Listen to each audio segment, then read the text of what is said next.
이사야서 40장 18절부터 끝절까지의 말씀 제가 읽겠습니다. 그런즉 너희가 하나님을 누구와 같다 하겠으며 무슨 형상을 그에게 비기겠느냐. 우상은 장인이 부어 만들었고 장색이 금으로 입혔고 또 은 사슬을 만든 것이니라. 궁핍한 자는 거제를 드릴 때에 썩지 아니하는 나무를 택하고 지혜로운 장인은 을 구하여 우상을 만들어 흔들리지 아니하도록 세우느니라. 너희가 알지 못하였느냐. 너희가 듣지 못하였느냐. 태초부터 너에게 전하지 아니하였느냐. 땅의 기초가 창조될 때부터 너희가 깨닫지 못하였느냐. 그는 땅 위 궁창에 앉으시나니 땅에 사는 사람들은 메뚜기 같으니라. 그가 하늘을 차일같이 펴셨으며 거주할 천막같이 치셨고 귀인들을 패하시며 세상의 사사들을 헛되게 하시나니 그들은 겨우 심기고 겨우 뿌려졌으며 그 줄기가 겨우 땅에 뿌리를 박자 곧 하나님이 입김을 부시니 그들은 말라 회오리 바람에 불려가는 촉에 같도다. 거룩하신 이가 이르시되 그런즉 너희가 나를 누구에게 비교하여 나를 그와 동등하게 하겠느냐 하시니라. 너희는 눈을 높이 들어 누가 이 모든 것을 창조하였나 보라. 주께서는 수요대로 만상을 이끌어내시고 그들의 모든 이름을 부르시나니 그의 권세가 크고 그의 능력이 강함으로 하나도 빠짐이 없느니라. 야곱아 어찌하여 네가 말하며 이스라엘아 네가 이르기를 내 길은 여호와께 숨겨졌으며 내 송사는 내 하나님에게서 벗어난다 하느냐. 너는 알지 못하였느냐. 듣지 못하였느냐. 영원하신 하나님 여호와 땅 끝까지 창조하신 이는 피곤하지 않으시며 곤비하지 않으시며 명철이 한이 없으시며 피곤한 자에게는 능력을 주시며 무능한 자에게는 힘을 더하시나니 소년이라도 피곤하며 곤비하며 장정이라도 넘어지며 쓰러지되 오직 여호와를 앙망하는 자는 새 힘을 얻으리니 독수리가 날개치며 올라감 같을 것이요 다른 박질하여도 곤비하지 아니하겠고 걸어가도 피곤하지 아니하리로다. 아멘. 비교란 비슷한 것을 서로 이렇게 놓고 무엇이 비슷하고 무엇이 약간의 차이를 가질지라도 특징들이 어떤 것인가를 견주는 것을 말합니다. 차이가 많이 나는 것을 비교라고 하지 않습니다. 예를 들어 남자와 여자를 비교하십시오. 그러면 차이점을 얘기하는 게 아니라 비슷한 점을 얘기하는 것입니다. 하나님을 무엇하고 비교하겠습니까? 하나님의 비교 대상은 없습니다. 사람들이 그럼요. 저도 하나님은 비교 대상이 아닙니다. 절대적이시고 무소부재하시고 전지전능하신 하나님을 어떻게 비교하겠습니까? 우리는 머리로는 하나님의 비교 대상이 아니라는 것을 알지만 삶에서 그것을 우리가 실제적으로 얘기를 해볼 필요가 있습니다. 오늘 왜 하나님께서 이스라엘 백성에게 이런 말씀을 하시겠습니까? 이스라엘 백성이 하나님 섬깁니다. 하나님을 안 섬기기 때문에 하나님이 이 말씀을 하시는 거 아닙니다. 문제는 하나님을 섬기면서 말은 그렇지 않은데 삶에서 또 다른 것들을 섬깁니다. 그러면 내가 섬기는 대상과 A라는 대상, 하나님, B라는 대상, 우상이든지 돈이든지 그게 명예든지 내 욕심이든지 목표든지 혹은 식구든지 내 건강이든지 이 B라는 대상하고 놓고 볼 때 만약 내가 어디다 에너지를 많이 쓰고 어디다가 내 신경을 많이 쓰고 어디 집중하고 있느냐에 따라서 사실은 섬기는 대상을 하나님하고 견주고 있는 그런 실제 현상입니다. 말은 그렇지 않죠. 그러나 이스라엘 백성과 우리는 그런 점에서 큰 차이가 없습니다. 이걸 이사야는 드러내보고 싶어 했습니다. 봐라, 하나님이 어떤 분이냐. 하나님이 어떤 분이냐를 쭉 가르치면서 누가 혹은 누구와 라는 표현이 오늘 본문에 대략 6번 등장하고 강조하고 있습니다. 제가 읽지 않았습니다만 12절부터 17절까지 보면 대략 누가, 누구와 누가 이런 표현이 4번 나오고요. 그리고 18절에도 하나님을 누구와 같다 하겠으며 라고 나오고, 그리고 25절에도 보면 거룩하신 이가 이르시되 그런즉 너희가 나를 누구에게 비교하여 나를 그와 동등하게 하겠느냐 라고 말씀하시면서 누가라고 하는 표현을 강조하고 있습니다. 왜 그렇습니까? 너희가 왜 자꾸 나를 다른 것과 같이 놓고 보느냐? 너희들의 삶 가운데 내가 누군지를 좀 알았으면 좋겠다. 그러면서 하나님께서 너무 답답하신 거예요. 우리가 부모로서 자식을 키울 때 부모의 마음을 알아주지 않는 자식이 있다고 하면 부모의 마음은 답답합니다. 내가 누군가하고 만남을 가지고 있는데 그 사람이 내 마음을 못 알아주고 내 말을 못 알아듣고 있으면 답답합니다. 부부간에도 대화하다가 상대방이 내 말을 못 알아듣고 있으면 답답합니다. 그렇잖아요. 친구 사이도 마찬가지고 부부 사이도 마찬가지입니다. 하나님께서 계속 자기 백성에게 내가 이런 하나님이다, 이런 하나님이라고 아무리 말을 해도 못 알아듣고 있는 그들을 향하여 하나님께서 내가 누구냐? 그러면서 오늘 하나님이 본문에 소개해 주시고 있습니다. 하나님의 크심에 대해서, 하나님의 지혜에 대해서, 하나님의 능력에 대해서, 하나님께서 이 모든 것들을 주장하심에 대해서 오늘 우리와 대조해서 말씀해 주셨습니다. 이제는 비교가 아니라 대조입니다. 그럼 뭐가 대조가 되어 있느냐? 한번 보십시오. 22절 먼저 우리와 하나님의 차이점을 한번 보십시오. 그는 땅 위 궁창에 앉으시나니 땅에 사는 사람들은 메뚜기 같으니라. 하나님께서 위에 계셔서 다스리시는, 하늘에 계셔서 다스리시는 하나님이시고 우리는 땅에서 먹고 있는 메뚜기입니다. 여러분, 우리 스스로가 누군가와 비교해서 메뚜기라고 말하면 자기 피하죠. 이스라엘 백성들이 가나안 땅에 처음 들어가서 가라, 내가 너희 약속의 땅을 줬다. 그래서 가데스 바니아에서 모여서 그들이 12스파이를 보냈습니다. 12스파이를 보내고 나서 12스파이가 와서 10명의 스파이가 뭐라고 비교했습니까? 그들이 얼마나 큰지 우리는 메뚜기 같더이다. 사람과 사람, 나라와 나라, 혹은 나보다 능력이 많은 사람하고 비교해서 나는 참 초라하고 당신은 다 가졌고 나는 아무것도 아니고 당신은 많은 축복을 누리고 나는 축복도 없고 나는 메뚜기 같다. 이건 자기 비하입니다. 그러나 반면에 하나님과 우리를 봤을 때 하나님 앞에서 나를 메뚜기 같다고 얘기하는 것은 자기 비하가 아닙니다.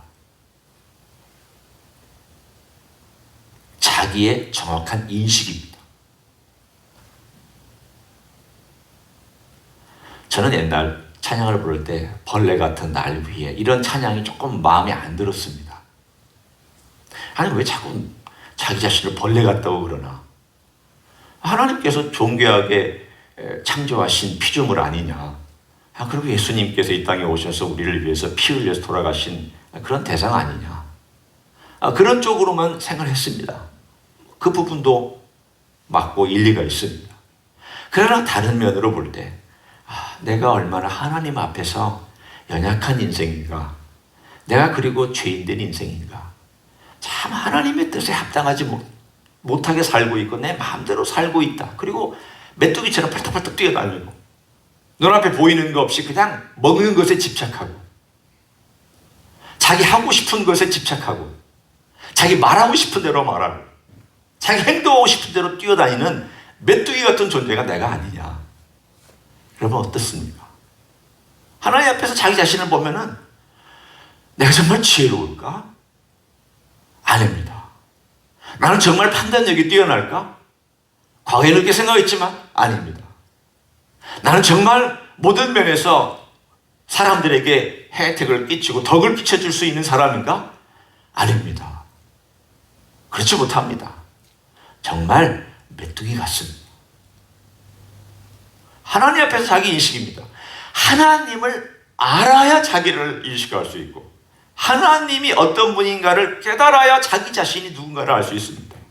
하나님이 누군가를 모르면 자기 자신의 인식 명확하지 않습니다. 왜? 다 상대적이니까. 다 상대적이면 상대적인 가치와 상대적인 개념과 상대적인 생각을 가지고 살아갑니다. 그렇잖아요. 나보다 잘 먹고 잘 살고 출세하고 멋있고 멋있는 사람 보면 나는 열등감을 갖고 쟤는 무슨 복이 있어서 다 가지고 있고 나는 무슨 복이 없어서 이러고 사는가. 그렇지만 하나님 앞에 있으면 아무도 자랑할 게 없습니다. 오늘 그래서 24절에도 보면 하나님 앞에서 자기 모습을 보고 있는 이사야의 모습이 이렇게 드러납니다. 하나님 말씀해 주신 거지만 또한 이사야가 고백한 내용이기도 합니다. 그들은 겨우 심기고 겨우 부러졌으며 그 줄기가 겨우 땅에 뿌리를 박자. 지금 위대한 사람들 얘기를 하고 있는 내용입니다. 위대한 사람들이 자기들이 원하는 대로 땅에 뿌리 박고 그래서 내 왕조는 영원할 것이다. 내 집안은 영원할 것이다. 내 명성은 영원할 것이다. 내 재산은 영원할 것이다. 나의 건강은 영원할 것이다 라고 얘기하고 있는 그들이 뿌리를 박자 곧 하나님이 입김을 부시니 그들은 말라 회오레반에 불려가는 초계 같도다. 인생에 대해 말씀하시기를 하나님의 평가가 뭐냐면 너희는 초계다 그렇게 얘기를 했습니다. 가장 강한 자들을 향하여 하시는 말씀입니다.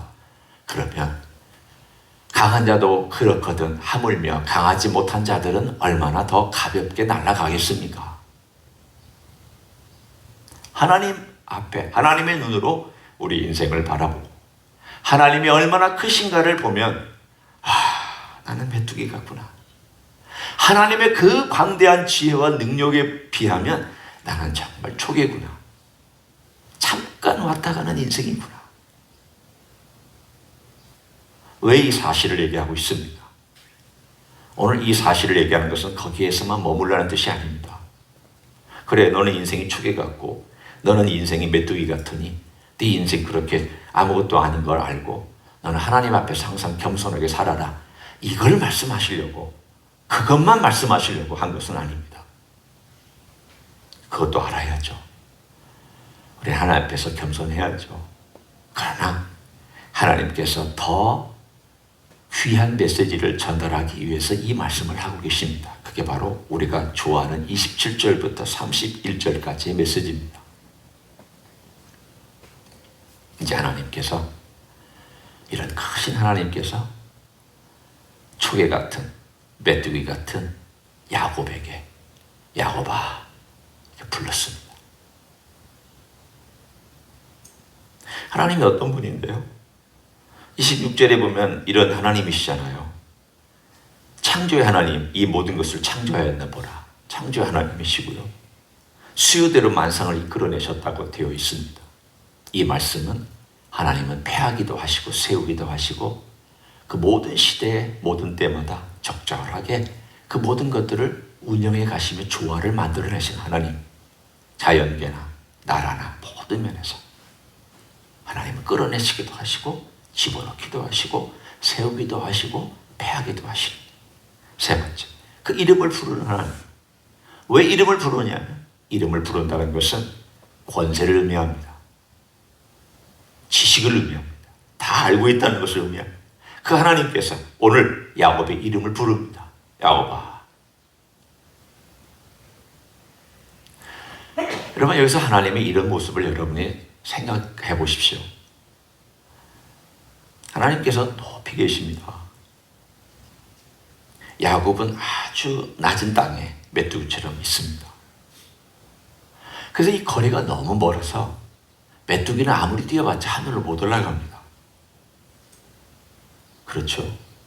메뚜기가 뛰면 얼마나 뛰고 가면 얼마나 갑니까?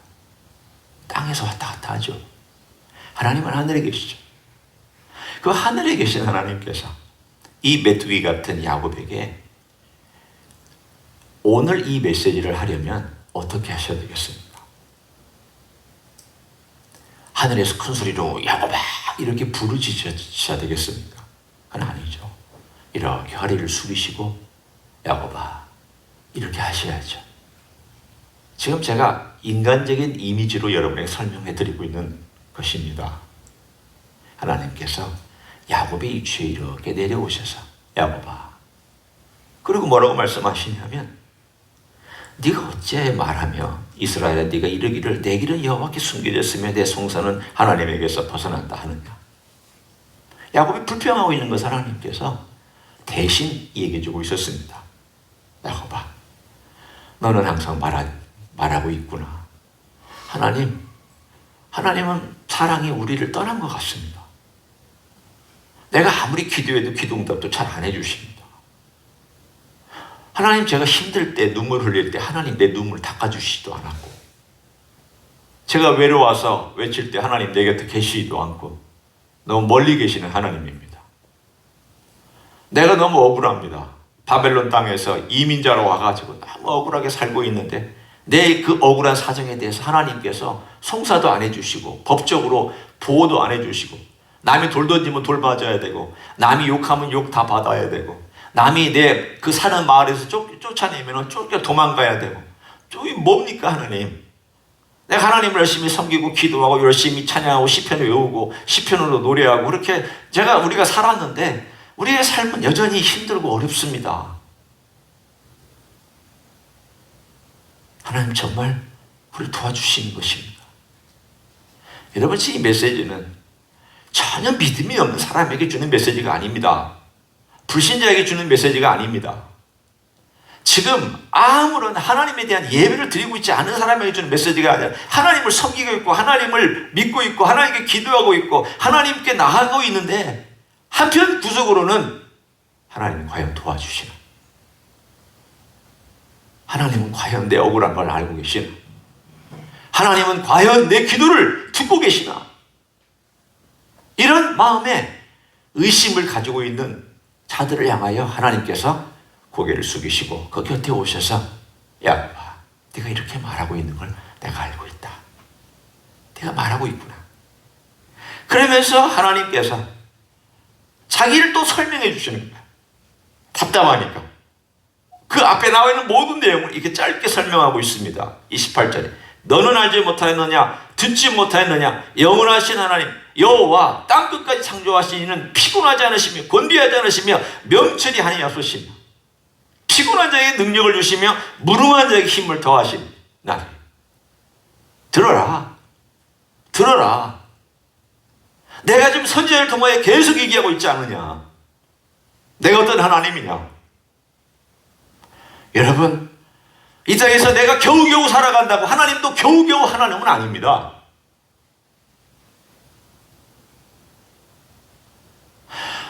크신 하나님이 내 삶 가운데서 크신 하나님으로 다가오지 못하는 이유가 있을 거 아니에요. 그렇죠?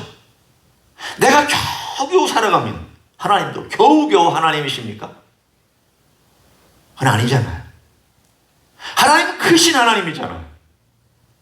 그런데 크신 하나님이 왜 내 삶 가운데서는 크신 하나님으로 다가오지 못하고 있습니까? 그래서 하나님이 답답해서 야곱아 좀 들어라. 야곱아, 내가 이 모든 걸 지었지 않았느냐? 내 지혜가 이 모든 걸 운영하지 않느냐? 심지어는 내가 너의 모든 계획과 내 모든 고난 속에서도 내가 너와 함께하고 있고 네 고난도 내가 창조하고 내가 함께하고 내가 이 모든 계획을 세운 것이다. 그 메시지가 들어가 있습니다. 고난 속에서는 참 인생 못 참습니다. 참기 어렵습니다. 불평이 많습니다. 하나님 의심하기도 합니다. 왜 나에게는 이런 고난이 있는가에 대해서 얘기를 합니다. 그리고 왜 나는 이런 복들이 없는가에 대해서 한탄합니다. 반대로 생각해 보십시오. 하나님께서 나를 지금까지 사랑해 주셨구나. 하나님께서 나를 지금까지 보호해 주셨구나.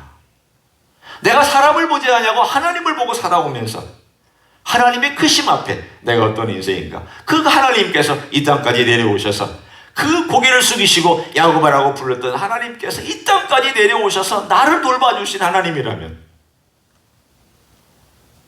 인간이 되셔서 내 곁에 오신 하나님이라면, 십자가에서 나를 위해서 피를 흘린 하나님이라면, 하나님께서 나를 얼마나 사랑하고 계시고 오늘도 이 야곱이란 단어에 내 이름을 불러주시지 않겠느냐. 하나님이 여러분의 이름을 불러주시잖아요. 우리 예수님이 불러주시잖아요. 부르면서 너는 왜 자꾸 네가 겨우겨우 살아가니까 내 능력이 겨우겨우 너를 도와주고 있는 것처럼, 그리고 겨우겨우 나는 살아가는 것처럼 그렇게 생각하느냐. 아니다. 나는 너에게 능력을 너희가 원하는 대로, 그리고 너희가 기도하는 대로 부어줄 수 있다. 여기 한 가지 조건이 있습니다. 잘 보십시오. 30절. 소년이라도 피곤합니다. 곤비합니다. 장정이라도 넘어지고 쓰러집니다. 여기서 소년과 장정은 가장 팔팔한 인생을 상징합니다. 하나님 없이도 쇠도 녹일 수 있는 소화력을 가진 사람들을 상징합니다. 우리 10대, 20대 그런 얘기 하잖아요. 돌덩어리를 먹어도 소화시킬 수 있다. 그러니까 예를 들면 그런 표현입니다. 하나님 없이도 건강, 하나님 없이도 계획성, 하나님 없이도 얼마든지 살아보는 똑똑하고 건강하고 유능하고 힘 있는 어떤 사람이 있다 할지라도 넘어진다, 쓰러진다, 피곤하다, 곤비하다. 그러나 반대가 있습니다.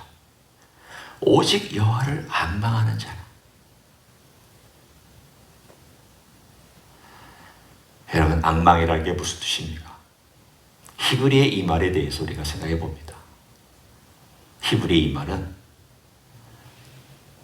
명확한 대상을 향하여 간절하게 바라보는 것입니다.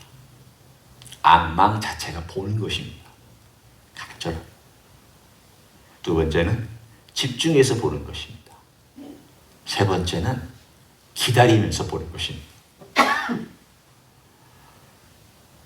왜 내 삶 가운데서 이 크신 하나님, 능력의 하나님, 우리 부활하신 영광의 주님, 하나님 보좌 우편에서 부활의 능력을 마음껏 부어주시고 역사하시는 하나님, 심지어는 내 안에 계신 성령님이 계시기 때문에 내 안에 임재하시는 하나님, 모든 면에서 내 편이 되어주시고 계시는 이러한 엄청난 것이 현실인데 왜 진짜 현실은 이걸 경험하지 못하고 살아가느냐? 딜레마잖아요. 우리가 가진 자원은 무궁무진한데 삶은 겨우겨우해. 이거 너무 딜레마 아닙니까? 이 딜레마에 대해서 하나님께서 해결해 주시는 거예요. 오직 나를 앙망하는 자는 이렇게 될 것이다. 근데 너희들이 나를 앙망하지 않는구나. 그렇습니다. 이 크신 하나님과 나를 연결해 주는 통로가 있습니다. 하나님은 크신데 나는 겨우겨우 살아가고 있다면 무언가 이 통로에 고장이 나 있는 셈입니다. 하나님은 영원 전부터 영원 끝까지, 아니 끝이라는 말을 쓸 수도 없는 모든 면에서 하나님은 절대 지혜도 부족한 적이 없고 겨우겨우 구원의 역사를 이루신 적도 없습니다. 겨우겨우 이 세상을 움직이는 분도 아니며 겨우겨우 지구를 운영하시는 분도 아닙니다. 겨우겨우 예수 그리스도를 우리에게 믿게 해주시는 그런 초라한 하나님이 결코 아닙니다. 그런 크신 하나님과 그런 능력의 하나님과 그런 놀라운 은혜와 그런 놀라운 것들이 내 삶 가운데서 어떻게 해야 정말 폭포수처럼 내려올 수 있느냐. 다시 한번 저도 지금 이 범주에 놓고 여러분에게 말씀을 드립니다. 우리 다시 한 번만 생각해 보기를 원합니다. 나는 과연 우리 주 예수 그리스도를 앙망하고 있는가? 제가 세 가지 얘기했습니다. 간절함과 집중하고 그리고 기다리면서 바라봐야 됩니다. 바라봐야 됩니다.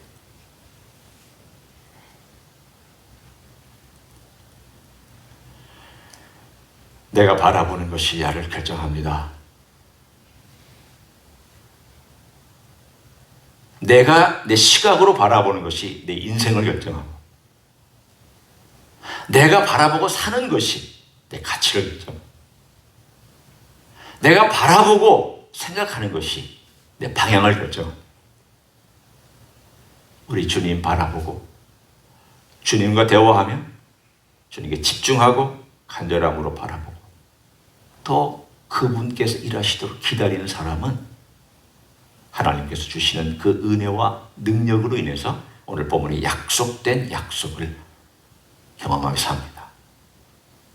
여러분 좋아하시죠? 31절. 저도 신방 가서 이 구절 참 많이 설교했고요. 나눠줬습니다. 그렇지만 앞부분은 사람들이 신경을 별로 안 써요. 오직 여호와를 앙망하는 자. 오직.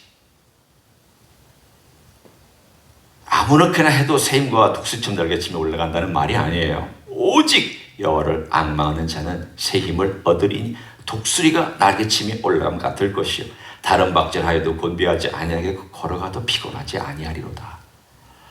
아무 크리스찬이나 이렇게 사는 거 아니에요. 아무 크리스찬이나 독수리처럼 날개치며 올라가는 거 아니에요. 다 죄송한 표현입니다. 참새처럼 살 수 있어요. 짹짹거리면서 이 조그마한 나무에서 이 나무로 땅에 떨어져 있는 것 겨우겨우 먹으면서 살아가는 참새 크리스찬이 있고 독수리 크리스찬이 있어요. 독수리 크리스찬은 날개치며 바람을 타고 올라갑니다. 그 바람이 역경이든 그 바람이 순풍이든 하나님이 보내주시는 그 모든 것들을 타고 올라가는 그런 놀라운 독수리 같은 그런 믿음의 사람. 어떤 믿음? 그 믿음은 내 능력 아닙니다. 바라보는 데 있습니다. 크신 분을 바라보고 크신 지혜를 바라보고 큰 구원을 이루신 주님을 바라보고 그 바라보고 앙망하며 바라보고 그분을 의지하고 나아가는 그 사람은 독수리가 날개치며 올라가는 신앙의 비밀을 계속 매일 삶 가운데서 경험할 줄로 믿습니다. 그런 삶을 살아가시기를 예수님의 이름으로 간절히 축원합니다. 기도하겠습니다. 사랑하는 성도 여러분, 이 시간에 통성으로 기도하기 원합니다. 많은 그리스도인들이 있습니다. 그런데 독수리처럼 못 삽니다. 왜냐하면 바라보지 않기 때문입니다.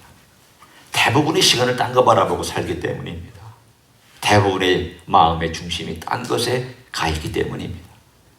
하나님 바라보라고 말씀하셨고 우리 주님 바라보라고 말씀하십니다. 오직 여호와를 앙망하는 자, 오직 우리 주 예수 그리스도를 앙망하는 자가 이런 삶을 살 수 있다라고 말씀해 주셨습니다. 다시 한번 주님, 제게 우리 주님을 앙망하도록 내 안에 간절한 열망을 주소서, 집중할 수 있는 마음을 주소서, 그리고 주님을 기다리는 마음을 주소서. 이 시간 다 같이 통성으로 기도하시겠습니다. 하나님 아버지, 간절히 간구합니다. 주님, 이 땅에서 우리가 겨우겨우 살아가지 않기를 원합니다. 주님, 이 땅 위에서 겨우겨우 버팅기면서 살아가는 인생이 되지 않기를 원합니다. 독수리가 날개치며 오름 같은 그런 삶을 살게 하시고 독수리가 날개치며 오름 같은 그런 놀라운 능력의 삶을 걸어갈 수 있도록 축복해 주시기를 원하옵고 기도를 드립니다.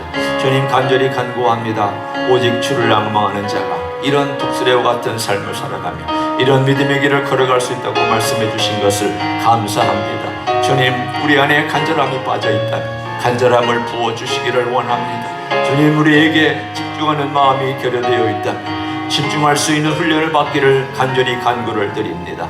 주님, 기다리는 데 익숙하지 않다면 기다리는 법을 배울 수 있도록 도와주시기를 원합니다. 주님이여, 내 마음대로 내 욕망대로 내 성질대로 살지 않게 도와주시고 온전히 주님께서 인도하시는 바를 따라서 한 걸음 한 걸음 걸어갈 수 있는 하나님의 종들로 삼아주시기를 간절히 간구를 드립니다. 능하신 일을 행하시는 주님을 찬양합니다. 지혜로우신 주님을 찬양합니다. 놀라운 일들을 일으키시는 주님을 찬양합니다. 만성을 일으키시고 만성을 폐하시기도 하시게 하는 그런 모든 권세를 찬양합니다. 오늘도 하나님 아버지, 우리 이름을 불러주시며 인도해 가시는 주님 앞에 나왔사오니 우리의 모든 삶 가운데 함께하여 주시고 길을 열어주시고 축복하여 주시옵소서. 감사를 드립니다. 하나님 아버지, 고맙습니다. 연약한 우리 인생은 메뚜기 같습니다. 이리 뛰고 저리 뛰고, 어느 때는 목적도 없고 방향도 없는 것 같고, 어떨 때는 먹을 것에 눈이 돌아가고, 어떤 것은 소유하는 것에 내 마음을 두고, 모든 관심이 이 땅에 있는 것들이 있는 것처럼 살아가고는 합니다. 그러나 주님, 하늘의 하나님께서 이 모든 것을 주관하심을 아는 자는 메뚜기의 신세에서 벗어나서 독수리가 될 줄로 믿습니다. 주여, 우리의 삶에 앙망하는 마음을 주옵소서. 오직 주를 앙망하는 마음을 허락하여 주옵소서. 간절한 열망을 주옵소서.